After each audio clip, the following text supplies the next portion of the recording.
বাংলাদেশি প্রবাসীদের হাতের ছোঁয়ায় সৌদি আরবের পাহাড় ঘেরা মরুর বুকে এই সবুজ উদ্যান। গাছে গাছে ঝুলছে টমেটো, কাঁচামরিচ, লাউ, মূলাসহ শীতকালীন সবজি।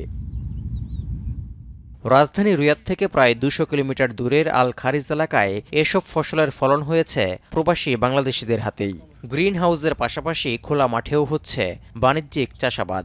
এখানকার শাকসবজি হোটেল রেস্তোরাঁয় সরবরাহ করা ছাড়াও খুচরা বাজারে বিক্রি হচ্ছে। অনেকে আবার পরিবারসহ ঘুরতে এসে নিয়ে যাচ্ছেন চাহিদা মতো শাকসবজি। তাজা শাকসবজি কেনার জন্য আমরা এখানে পরিবার পরিজন নিয়ে এসেছি, যাতে করে দেশীয় স্বাদ পেতে পারি। আমরা প্রায় সময় এসে এখান থেকে টাটকা শাকসবজি কিনে নিয়ে যাই। এখানে সস্তায় অনেক কিছুই পাওয়া যায়। অনেক বাংলাদেশিরা এখান থেকে নিয়ে রিয়াদ শহরে নিয়ে ব্যবসা বাণিজ্য করতেছেন।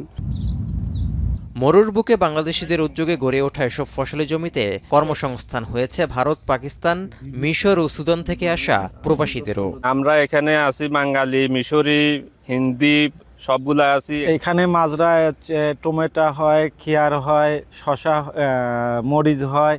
সৌদি আরবের নাগরিকদের কাছ থেকে এসব জায়গা লিজ নিয়ে শীতকালীন শাকসবজি আবাদের পাশাপাশি বাণিজ্যিকভাবে লালন পালন করা হচ্ছে ছাগল, ভেড়া ও দুম্বাও। প্রতি মাসে বাংলাদেশি মুদ্রায় ৫ থেকে ১০ লাখ টাকা লাভ হচ্ছে বিদেশের মাটিতে কৃষি উদ্যোক্তা বনে যাওয়া এক একজন বাংলাদেশির। এখন সৌদি আরব।